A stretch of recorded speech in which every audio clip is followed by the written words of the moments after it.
प्रिय विद्यार्थियों, आज हम बीए पाठ प्रथम के प्रथम प्रश्न पत्र राजनीति विज्ञान के मूल आधार के प्रथम अध्याय की चर्चा कर रहे हैं। पूर्व की कक्षाओं में हमने राजनीति विज्ञान का अर्थ, परिभाषा और उसके दोनों विभिन्न दृष्टिकोण जिसमें परंपरागत राजनीति विज्ञान और आधुनिक राजनीति विज्ञान की विशेषताओं के बारे में, उनके लक्षणों के बारे में चर्चा की थी। आज हम परंपरावादी एवं आधुनिक राजनीति विज्ञान में मूल अंतर क्या हैं उनकी चर्चा करेंगे, क्योंकि प्रश्न पत्र में अक्सर इस विषय से संबंधित प्रश्न आता है। दरअसल परंपरावादी राजनीति विज्ञान कल्पनात्मक है, इस नाते यह मानकात्मक है, आदर्शात्मक है। वहीं आधुनिक राजनीति विज्ञान व्यवहारपरक है, इस नाते यह वैज्ञानिक है। इस सब के बावजूद इन दोनों में कोई स्पष्ट विभाजक रेखा नहीं खींची जा सकती। कुल मिलाकर आधुनिक राजनीति विज्ञान परंपरावादी राजनीति विज्ञान के विरुद्ध चलाया गया एक वैचारिक आंदोलन या वैचारिक क्रांति है। दोनों में मूलभूत अंतर को हम निम्नलिखित क्षेत्रों के आधार पर चिह्नित कर सकते हैं। पहला है राजनीति विज्ञान की परिभाषा के संबंध में अंतर। पूर्व के लेक्चर में मैंने आपको परंपरागत राजनीति विज्ञान और आधुनिक राजनीति विज्ञान दोनों की भिन्न भिन्न परिभाषाओं के बारे में बताया था और उनके आधार पर हम इन दोनों दृष्टिकोणों के बारे में अंतर स्पष्ट कर सकते हैं। तो पहला अंतर है राजनीति विज्ञान की परिभाषा के संबंध में अंतर। जब परिभाषाओं को हम अध्ययन करते हैं दोनों दृष्टिकोणों में, तो मूल बात जो निकल के आती है वो ये है कि दोनों के मूल लक्षणों में क्या अंतर है। जहाँ परंपरागत राजनीति विज्ञान की परिभाषाओं का अध्ययन क्षेत्र केवल राज्य और सरकार माना गया है, जबकि आधुनिक राजनीति विज्ञान में मानव के या व्यक्ति के राजनीतिक व्यवहार पर फोकस होता है। दूसरा जो महत्वपूर्ण अंतर इन दोनों दृष्टिकोणों में आता है वो है क्षेत्र संबंधी अंतर। क्षेत्र का मतलब इन दोनों ही दृष्टिकोणों में अध्ययन के विषय वस्तु क्या है, उसके आधार पर हम क्या अंतर कर सकते हैं। आप जानते हो परंपरावादी राजनीति विज्ञान में राज्य और सरकार का भूत, वर्तमान और भविष्य का संरचनात्मक, कार्यात्मक, औपचारिक, कानूनी, आदर्शात्मक अध्ययन किया जाता है।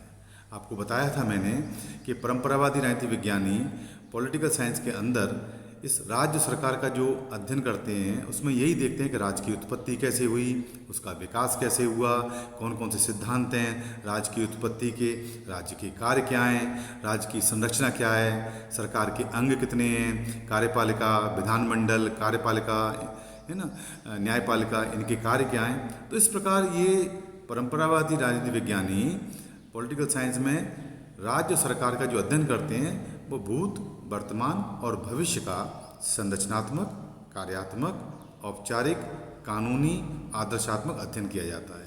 जैसे राष्ट्रपति के चुनाव कैसे होता है, राष्ट्रपति के अधिकार क्या हैं, प्रधानमंत्री के कार्य क्या हैं, तो ये सारी बातें इस क्षेत्र के अंदर आती हैं।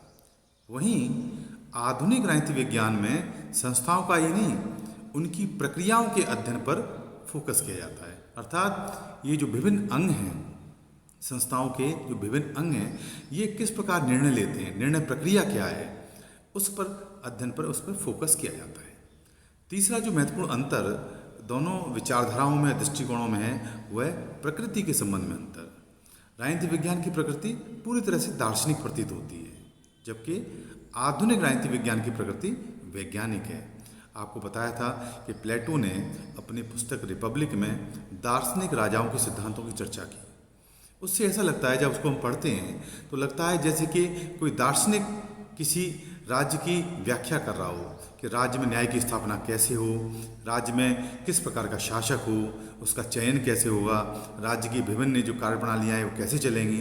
तो यथार्थवादी अध्ययन ना होकर वो एक प्रकार का दार्शनिक अध्ययन प्रतीत होता है, जबकि आधुनिक राजनीति विज्ञान की प्रकृति पूरे तरह से वैज्ञानिक है, जो तथ्यों पर आधारित है, तर्कों पर आधारित है, जिसके आधार पर सिद्धांतों का निर्माण होता है, कोई विश्लेषणात्मक अध्ययन होता है। तो ये एक प्रकार से तीसरा जो अंतर है दोनों विचारधाराओं में वो है प्रकृति के संबंध में अंतर। चौथा, अध्ययन पद्धतियों के संबंध में भी अंतर देखा गया है। पूर्व में जो हमने अध्ययन किया था तो मैंने आपको बताया था कि परंपरागत राजनीति विज्ञान की अध्ययन पद्धतियाँ कैसी हैं। ऐतिहासिक पद्धतियाँ हैं, तुलनात्मक पद्धतियाँ हैं, दार्शनिक पद्धति है ना, मूल्य सापेक्ष अध्ययन है। लेकिन उन पद्धतियों के आधार पर हम किस प्रकार का अध्ययन कर पाए वो सारा आपने देखा। लेकिन आधुनिक राजनीति विज्ञान में अध्ययन पद्धतियाँ अधिक वैज्ञानिक हो गई, तार्किक हो गई, नई नई तकनीकों उपकरणों का प्रयोग होने लगा। तो अध्ययन पद्धतियों के संबंध में भी दोनों की अध्ययन की चर्चा अपन कर सकते हैं। जैसे परंपरागत राजनीति विज्ञान की अध्ययन पद्धतियाँ प्राचीन और अपरिष्कृत थीं, जैसे दार्शनिक, ऐतिहासिक, कानूनी। जबकि आधुनिक राजनीति विज्ञान में आधुनिक उपकरणों के माध्यम से मनुष्य के राजनीतिक व्यवहारों का विश्लेषण किया जाता है। ये विद्वान सांख्यिकीय, आनुभविक, व्यवस्था विश्लेषण व अंतः अनुशासनात्मक अध्ययन पद्धतियों के द्वारा विषय को विज्ञान सम्मत बनाने की ओर प्रयत्नशील है। अंतः अनुशासनात्मक अध्ययन पद्धति का आशय यह है कि आज राजनीति विज्ञान का अध्ययन करने के लिए हमें अन्य जो सामाजिक विज्ञान हैं उनको भी प्रकाश में लाना होगा। मनुष्य के राजनीतिक व्यवहार का ठीक और सटीक विश्लेषण निकालने के लिए ज़रूरी है कि हम अर्थशास्त्र, समाजशास्त्र, मनोशास्त्र, इन समस्त जो सामाजिक विज्ञान है इनका भी हम अध्ययन करेंगे, तभी हम मनुष्य के व्यवहार का ठीक विश्लेषण कर पाएंगे। क्योंकि मनुष्य का व्यवहार किसी एक पक्ष से नहीं, इन तमाम पहलुओं से प्रभावित होता है। ये सभी सामाजिक विज्ञान हैं। इसलिए अपने विषय को अधिक विज्ञान सम्मत बनाने के लिए आधुनिक राजनीति शास्त्रियों ने अंतः अनुशासनात्मक अध्ययन पद्धतियों पर बल दिया। यहाँ अनुशासन से मतलब विषय से है, डिसिप्लिन का मतलब यहाँ विषय।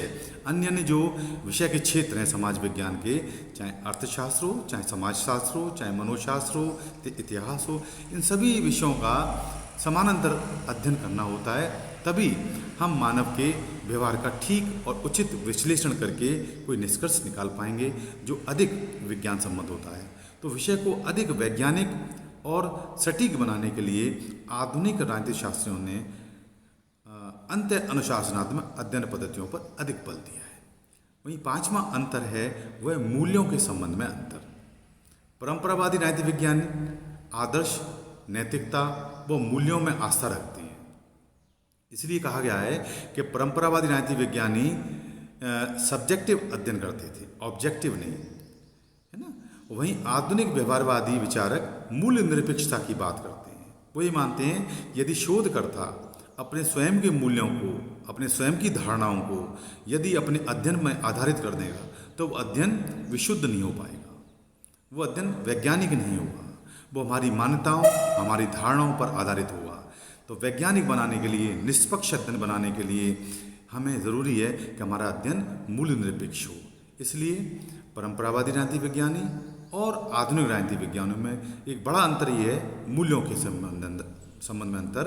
जहाँ परंपरावादी राजनीति विज्ञानी मूल्य सापेक्षता पर बल देते हैं या विषय अधिक सब्जेक्टिव होता है, वहाँ आधुनिक राजनीति विज्ञानियों में विषय ऑब्जेक्टिव होता है, वस्तुनिष्ठ होता है। वो विषयनिष्ठ होता है, परंपरावादी राजनीति विज्ञानी में जो अध्ययन है वो विषयनिष्ठ होता है, व्यक्तिनिष्ठ होता है, और ये वस्तुनिष्ठ होता है, ऑब्जेक्टिव होता है। आधुनिक राजनीति विज्ञान का अध्ययन वस्तुनिष्ठ होता है। वहीं एक छठवां जो उद्देश्य अंतर है वो है उद्देश्य के संबंध में अंतर। अर्थात परंपरावादी राजनीति विज्ञानियों का उद्देश्य क्या था और आधुनिक राजनीति विज्ञानियों का उद्देश्य क्या है, इस आधार पर भी हम दोनों दृष्टिकोणों में अंतर कर सकते हैं। परंपरावादियों का मानना है कि राजनीतिक विज्ञान का उद्देश्य व्यक्ति को नैतिक व श्रेष्ठ जीवन की प्राप्ति हेतु मार्ग प्रशस्त करना है। आपने देखा होगा प्लेटो ने कहा था राज्य के बारे में कि state come into existence for the sake of life and it continues to exist for the sake of good life. Good life का मतलब श्रेष्ठ जीवन। राज्य का अस्तित्व जीवन की प्राप्ति के लिए और श्रेष्ठ जीवन को बनाए रखने के लिए राज्य का अस्तित्व बना हुआ है। तो जितने भी परंपरावादी राजनीति विज्ञानी हैं उन्होंने राज्य को एक ऐसे साधन के रूप में प्रयोग किया है जिससे कि व्यक्ति किस प्रकार नैतिक बन पाए, व्यक्ति किस प्रकार नैतिकता के मार्ग पर आगे चले। वहीं आधुनिक राजनीति शास्त्री इसका उद्देश्य ज्ञान के लिए ज्ञान प्राप्त करने पर फोकस करते हुए नवीन प्रविधियों के प्रयोग पर बल देते हैं। नई नई टेक्नोलॉजीज का प्रयोग करना है तथा राजनीति विज्ञान को राज्य वह राजनीतिक संस्थाओं के अध्ययन के सीमित दृष्टिकोण से मुक्त करने हेतु प्रयत्नशील है। क्योंकि आपने देखा कि परंपरावादी राजनीति विज्ञानी अपने अध्ययन में राज्य सरकार का ऐतिहासिक, संस्थागत, कानूनी, औपचारिक, दार्शनिक, संस्थागत, कार्यात्मक यहीं तक सीमित है उनका अध्ययन। व्यक्ति को किस प्रकार नैतिक बनाया जा सके, किस प्रकार उनके लिए वो परिस्थितियाँ उत्पन्न की जा सकें जिससे व्यक्ति अपना नैतिक कल्याण कर सके। वहीं आधुनिक राजनीति विज्ञानियों का उद्देश्य परिवर्तित हो गया। उन्होंने विषय को वैज्ञानिक बनाने का प्रयास किया गया और उसके लिए नई नई तकनीकों का प्रयोग किया, नवीन तकनीकों का प्रयोग किया, जिससे कि वो अधिक निष्पक्ष अध्ययन कर सकें और एक सार्वभौमिक सिद्धांतों का निर्माण हो सके। तो ये उनमें महत्वपूर्ण अंतर हमने देखा गया है। परंतु अब वर्तमान में इस तथ्य की ओर बल दिया जा रहा है कि परंपरागत एवं आधुनिक दृष्टिकोण के बीच उचित समन्वय स्थापित किया जाए। इस प्रकार यथार्थ एवं आदर्श के मध्य समन्वय स्थापित करने के क्रम में राजनीतिक प्रक्रिया व सरकार के व्यवस्थित अध्ययन को वर्तमान संदर्भ में राजनीति विज्ञान कह सकते हैं। इसलिए आज के परिप्रेक्ष्य में अब राजनीति विज्ञान की परिभाषा, उसके अर्थ बदल गए हैं। मैं यहाँ ये स्पष्ट करना चाहूँगा कि आधुनिक राजनीति विज्ञानियों के अध्ययन करते समय या आधुनिक राजनीति विज्ञान के दृष्टिकोण को समझते समय विद्यार्थियों को ये कतई नहीं समझना चाहिए कि ये परंपरागत राजनीति विज्ञान का विरोधी अध्ययन है।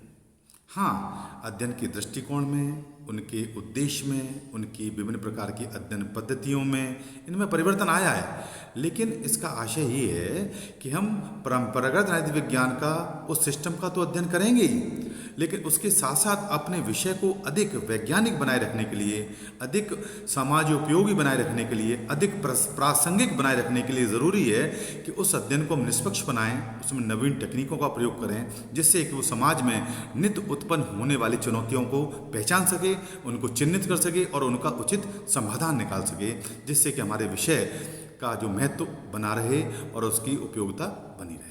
आशा है आपको ये विषय स्पष्ट हुआ होगा। और इस विषय में मैं आपको पूर्व में ही बताया था कि परीक्षा में महत्वपूर्ण प्रश्न आते हैं, चाहे वो परंपरागत राजनीति विज्ञान के लक्षणों के बारे में आए, चाहे वो आधुनिक राजनीति विज्ञान के लक्षणों के बारे में आए, चाहे वो दोनों दृष्टिकोण परंपरागत और आधुनिक दृष्टिकोण में अंतर के बारे में आए। तो इस विषय को ठीक ढंग से समझना चाहिए, जिससे कि आपकी परीक्षा में अच्छे अंक आए।